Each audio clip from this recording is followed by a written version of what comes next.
Hello everyone, मैं प्रमोद सिंह आज जो है आप लोगों का 50 क्वेश्चन साइंस का लेकर के आने वाला हूँ। आज जो आप लोगों का सेशन होगा वो 50 क्वेश्चन का एनालाइज जो है आप लोगों को यूट्यूब पर भी मिल जाएगा। मेरा यूट्यूब चैनल जो आप लोगों को पता है MCG अकेडमी है, तो वहाँ पर भी आप लोग इन चीज़ों को देख सकते हो। ओके, चलिएगा शुरुआत करते हैं। यहाँ पर जो आप लोगों का फर्स्ट क्वेश्चन आप लोगों का है, पेंसिल का लीड जो आप लोगों का रहता है वो पेंसिल का लीड किस चीज़ का बना होता है। तो पेंसिल का लीड जो मैं आपको बताना चाहूँगा वो आप लोगों ने देखा है, पेंसिल का लीड जो आप लोगों का है वो भाई एक ही चीज़ का बना होता है, जिसको हम क्या कहते हैं, ग्रेफाइट। ग्रेफाइट कार्बन का शोषालक होता है, काफ़ी सारे कार्बन उसमें पाए जाते हैं, तो इसमें आपका ग्रेफाइट जो है राइट आंसर होगा। ओके, निम्न में से कौन बहुलक नहीं है। तो बहुलक आप लोगों को बताना है कौन सा नहीं है। तो घी जो आप लोगों का है इसमें कोई बहुलक नहीं होता है, इसमें घी जो है आप लोगों का राइट आंसर होगा। ओके, मैं सुपर फास्ट इसीलिए करवा रहा हूँ क्योंकि शाम को क्लास शायद आप लोगों को नहीं लग पाएगी, इसीलिए अभी जो है फास्ट करके मैं डाल दे रहा हूँ। प्रथम विश्व युद्ध के दौरान निम्नलिखित में से किसका उपयोग किया गया था। तो बता सकते हो भाई प्रथम विश्व युद्ध के दौरान निम्न में किसका प्रयोग किया गया था। मस्टर्ड गैस, जिसका नाम आप लोगों ने सुना होगा, मस्टर्ड गैस जिसको हम कहते हैं, उसका प्रयोग जो है प्रथम विश्व युद्ध के दौरान किया गया था। काफ़ी जहरीली होती है और लोगों को बेहोश करने में काफ़ी काम आती है।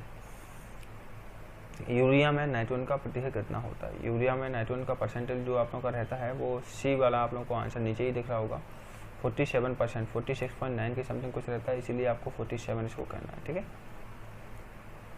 ऑक्टेन संख्या गुणवत्ता का माप है। ऑक्टेन संख्या जो आप लोगों का रहता है वो किस चीज़ की गुणवत्ता का माप होता है। वो जो आप लोगों का रहता है वो पेट्रोल की गुणवत्ता का माप होता है। इसमें आप लोग का पेट्रोल जो है आप लोगों का राइट आंसर होगा। फॉसिल फ्यूल जो आप लोगों को सुना होगा, फॉसिल ईंधन, पेट्रोल को संपूर्णित करने के लिए कार्बन द्वारा जीवोत स्रोत है। तो फॉसिल फ्यूल आप लोगों का क्या होता है, संपूर्णित करने के लिए कार्बन द्वारा जीवोत स्रोत है। तो जीवोत स्रोत आप लोगों का कौन सा है वो आपको बताना है। वो आप लोगों का है एथेनॉल। तो एथेनॉल डी वाला इसमें आप लोगों का जो है परफेक्ट राइट आंसर होगा। सबसे खराब वायु प्रदूषण करने वाला पदार्थ कौन सा है। सबसे खराब वायु प्रदूषण करने वाला पदार्थ आप लोगों का है वो कौन सा है, सल्फर डाइऑक्साइड। इसका फॉर्मूला यदि आप लोगों से कभी पूछा जाए तो आप लोगों को लगाना है SO2। ठीक है, सहसंयोजी यौगिकों के बारे में कौन सा कथन सही नहीं है। तो मीन्स कौन सा कथन सही नहीं है मतलब कौन सा गलत है। तो सहसंयोजी यौगिक जो रहते हैं इनमें अभिक्रिया तेज होती है, ये आप लोगों का सही नहीं है। ये अभिक्रिया जो है काफ़ी मंद होती है और ये गलनांक जो है इसके अल्प होते हैं। ये सारी चीज़ें सही है, मतलब ये वाला आप लोगों का सही नहीं है। तो ऑप्शन के अकॉर्डिंग ये आप लोगों का राइट होगा। सही कथन का चयन कीजिए। कथन आप लोगों का choose the correct statement. Statement आप लोगों से कह रहे हैं कि मिश्रण समांगी होते हैं। ठीक है भाई, मिश्रण समांगी होते हैं कि नहीं। मिश्रण यदि हो गया और समांगी हो गया तो फिर मिश्रण किस चीज़ का, तो वो एक ही आप लोगों का यौगिक हो जाएगा ना। मिश्रण भिन्न भिन्न यौगिकों का या विभिन्न विभिन्न तत्वों का मिश्रण जो आप लोगों का मिश्रण कहलाता है। एक मिश्रण में जो आप लोगों का घटक नियमित अनुपात में उपस्थित रहते हैं, नहीं भाई ये नियमित अनुपात में उपस्थित नहीं होते हैं, अलग अलग अनुपात में उपस्थित रहते हैं। और किसी मिश्रण के घटकों को पृथक नहीं किया जा सकता, ये भी बिल्कुल गलत है भाई। किसी मिश्रण के घटकों को गलत किया जा सकता है या अलग किया जा सकता है, ये वाला जो आप लोगों का इसमें नहीं है कि एक मिश्रण के गुणधर्म जो है घटक के समान ही होते हैं। ये आप लोगों का जो है इसमें सही है कि मिश्रण के गुणधर्म उनके घटकों के समान ही होते हैं, तभी तो उनको मिलाया जा सकता है, अदरवाइज उनको मिलाया ही नहीं जा पाएगा। PVC आप लोगों ने सुना होगा, किसके बहुलीकरण द्वारा प्राप्त किया जाता है। तो PVC आप लोगों को बताना है किसके बहुलीकरण द्वारा प्राप्त किया जाता है। विनाइल क्लोराइड आप लोगों ने सुना होगा, पॉली विनाइल क्लोराइड। PVC इसमें आप लोगों का जो है विनाइल क्लोराइड आप लोगों का राइट आंसर होगा 4 वाला। स्टेनलेस स्टील किसकी एक मिश्र धातु है। तो बताइए भाई स्टेनलेस स्टील आप लोग किसका एक मिश्र धातु है। ये जो आप लोग का होगा स्टेनलेस स्टील वो आप लोग का लोहा, क्रोमियम और निकल का एक मिश्र धातु है, C वाला इसमें आप लोग का राइट आंसर होगा। रेफ्रिजरेटर में शीतलन किसके द्वारा उत्पन्न किया जाता है। तो रेफ्रिजरेटर में शीतलन की बात कर रहा है, तो ये जो शीतलन आप लोग का है वो एक बाष्पशील द्रव के द्वारा जो है बाष्पित होता है, तो ये आप लोग का सेकंड वाला इसमें राइट आंसर होगा। गर्मी के दिनों के दौरान मिट्टी के बर्तन में जो है रखा पानी ठंडा हो जाता है, किस समृद्धि के कारण ठंडा हो जाता है। भाई इसमें जो है बाष्पीकरण की क्रिया काफ़ी ज़्यादा मात्रा में होती है, जिसके चलते अंदर का पानी ठंडा हो जाता है। ठीक है, तो घड़े के अंदर का पानी ठंडा होने का मेन कारण जो आप लोगों का बाष्पीकरण की क्रिया उसमें होती है, इसके कारण वो ठंडा हो जाता है। कौन सा मिश्रण नहीं होता। तो बताइए कौन सा जो है आप लोगों का इसमें मिश्रण नहीं होता है। तो उसमें 14वें की बात की जाए तो एल्कोहल जो है आप लोगों का मिश्रण नहीं होता, अपने आप में बिल्कुल ही पूर्णतः शुद्ध भी होता है एल्कोहल। तो कोयला में मुख्य रूप से शामिल है, भाई कोयला में मुख्य रूप से कार्बन शामिल होता है। नीचे आप लोगों का करेक्ट आंसर भी दिया गया है खैर हालांकि, लेकिन आपको तो ऐसे ही समझना है कोयला में मुख्य रूप से शामिल जो आप लोगों का कार्बन होता है। इटाई रोग जो आप लोगों का है किसके द्वारा विषाक्तायीकरण होता है, तो किसकी विषाक्तायीकरण होता है, ये आप लोगों का कैडमियम जो आप लोगों का एक रेडियो एक्टिव पदार्थ है उसके चलते जो है इटाई रोग आप लोगों के अंदर होता है। लोहा किससे निकाला जाता है, लोहा जो आप लोगों का उसके आयस्क से निकाला जाता है, और लोहे का आयस्क जो आप लोगों का है हेमाटाइट होगा, वो हेमाटाइट लिखा हुआ है। कांच को नीला रंग निम्नलिखित में से कौन प्रदान करता है, कांच को नीला रंग जो आप लोगों को प्रदान करता है वो आप लोगों को देखो कोबाल्ट ऑक्साइड, मैंने पढ़ा है इसको, तो इसमें कोबाल्ट ऑक्साइड आप लोगों का जो है राइट आंसर होगा ए वाला। गन मेटल किसकी जो मिश्र धातु है, गन मेटल जो किस किसकी मिश्र धातु है, तो ये जो आप लोगों का गन मेटल है वो तांबा, टिन और जस्ता की मिश्र धातु है। मैं फाइनली इसीलिए फर्स्ट करवा रहा हूँ, इससे आप लोगों को रिवीजन में आसानी हो सके।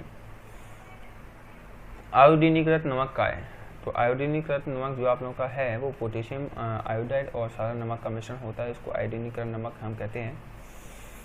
जब बर्फ़ पिघलती है तब क्या होता है भाई, जब बर्फ़ पिघलेगी तो आप लोगों का कुछ ना कुछ तो होना है, वो आप लोगों का क्या होगा, आयतन घट जाता है। ठीक है, बर्फ़ का पिघलता है तो आयतन उसका घट जाता है बर्फ़ का। कौन सी हरित ग्रह गैस नहीं है, तो भाई हरित ग्रह गैस जो आप लोगों का नहीं है वो नाइट्रोजन आप लोगों का हरित ग्रह गैस नहीं है, ग्रीन हाउस गैस इसको हम कहते हैं। और तीनों आप लोगों की ग्रीन हाउस गैस हैं, कार्बन डाइऑक्साइड, मीथेन और नाइट्रस ऑक्साइड। ये क्या है, तापमान वृद्धि में सहायता करते हैं। जो गैसें तापमान वृद्धि में सहायता करती हैं वो आप लोगों की कौन सी गैसें होती हैं, ग्रीन हाउस गैसेस कहलाती हैं। ये आप लोगों का दिया क्या है, हाइड्रोक्लोरिक अम्ल किसकी कोशिकाओं से स्रावित होता है, तो हाइड्रोक्लोरिक अम्ल जो आप लोगों का है पेट, स्टोमक या बोले आमाशय की जो है कोशिकाओं से हाइड्रोक्लोरिक अम्ल जो है इंसुलेट होता है। भोपाल गैस त्रासदी 1984 किससे संबंधित है, ये जो आप लोगों की संबंधित है वो आप लोगों का मिथाइल आइसोसाइनाइड से संबंधित है। ऑप्शन 3 के साथ आप लोगों को इसमें जाना था। मिक गैस के नाम से भी इसको हम जानते हैं। जल का घनत्व तो बिल्कुल सही है, या इसको ऐसे पूछा सकता है, जल का अधिकतम घनत्व किस डिग्री पर रहता है, तो 4 डिग्री सेल्सियस पर जल का अधिकतम घनत्व रहता है, 4 डिग्री सेल्सियस में। ऑप्शन बी आप लोगों का राइट आंसर होगा।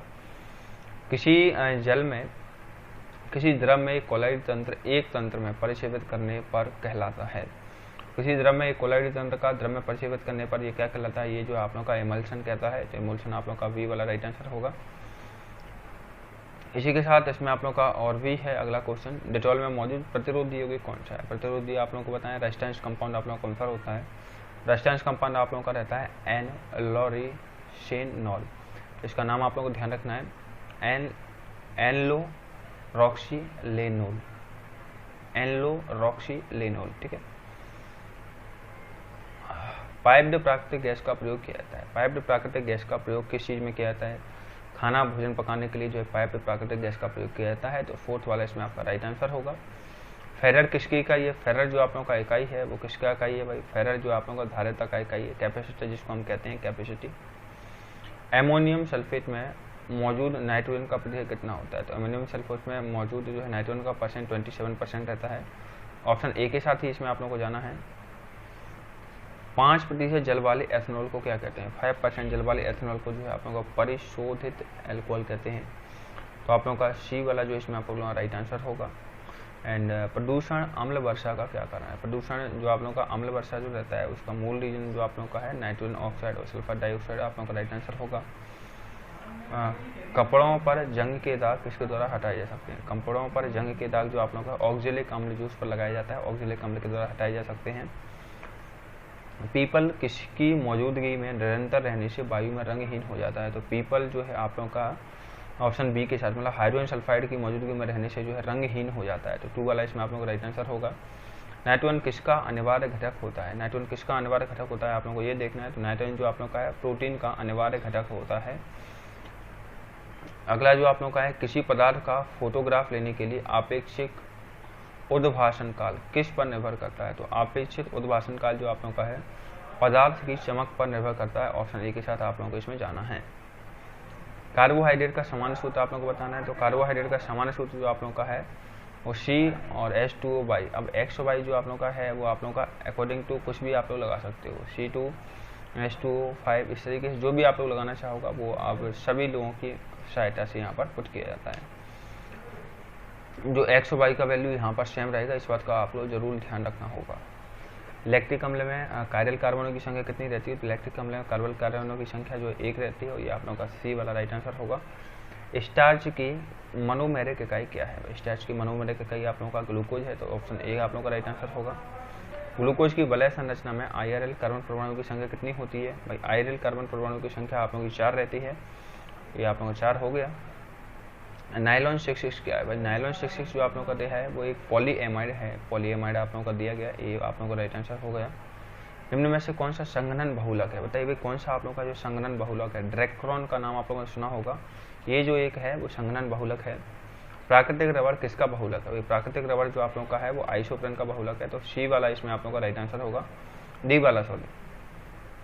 और सलोल प्रयुक्त होता है, बताइए भाई सलोल किसमें उपयुक्त होता है? वो आप लोगों का रोगाणुरोधक होता है, सलोल रोगाणुरोधक के रूप में प्रयोग इसका किया जाता है। इनमें में से किसके द्वारा आंखों के लेंस का उत्पादन किया सकता है? तो आंखों के लेंस के उत्पादन की बात की जा रहा है, पामा PAA आप लोगों ने नाम सुना होगा, इसके द्वारा आंखों के लेंस का उत्पन्न किया सकता है। ये जो लेंस रहता है ऊपर आईलिड में फिट हो जाता है, फिर आपको परेशान नहीं करता है ना। कौन सी दवा बुखार को कम करता है? तो कौन सी दवा बुखार को कम करता है? ये जो आप लोगों का एंटी पायरेटिक आप लोगों की दवाई होती है, वो जो आप लोगों की रहती है वो बुखार को कम करने का काम करती हैं। पेनिसिलिन का नाम आप लोगों ने सुना होगा, पेनिसिलिन जो आप लोगों का है एंटीबायोटिक आप लोगों का रहता है, एंटीबायोटिक है, सी वाला आपका राइट आंसर है। एस्पिरिन का बात कर रहा है, तो एस्पिरिन जो आप लोगों का है वो आप लोगों का एक ज्वरनाशक है, तो एस्पिरिन का भी आप लोगों को ध्यान रखना है। मीन्स पेनिसिलिन आएगा तो एंटीबायोटिक और जो एस्पिरिन आएगा तो ज्वरनाशक। और आर्सेनिक औषधियों का मुख्यतः किसके उपचार में प्रयोग किया जाता है? तो आर्सेनिक औषधियाँ जो आप लोगों की रहती हैं वो गनेरिया के उपचार में प्रयोग की जाती हैं, 3 वाला इसमें आप लोगों का राइट आंसर होगा। डिटॉल में बताइए भाई क्या होता है? इसी के साथ आपकी क्लास खत्म होती है। क्लोरोजाइलिनियोल जो मैंने अभी आपको बताया था, और टर्पनियोल, तो सी वाला इसमें आप लोगों का राइट आंसर होगा। आई होप आशा करता हूँ ये सारी चीज़ें आप लोगों को समझ में आई होंगी। और यदि आप लोग इसका एक और रिवीजन और काफ़ी सारी ऐसी वीडियो देखना चाहते हो तो मेरा यूट्यूब चैनल MCG एकेडमी को जो सब्सक्राइब जरूर कर लेना, जिससे आप लोगों को रेगुलर क्लासेस का नोटिफिकेशन मिल सके। आई होप आशा करता हूँ वीडियो आपको पसंद आया होगा। इसी के साथ आज की क्लास आप लोग कंप्लीट की जाती है। Thanks for watching to me, bye bye, good night.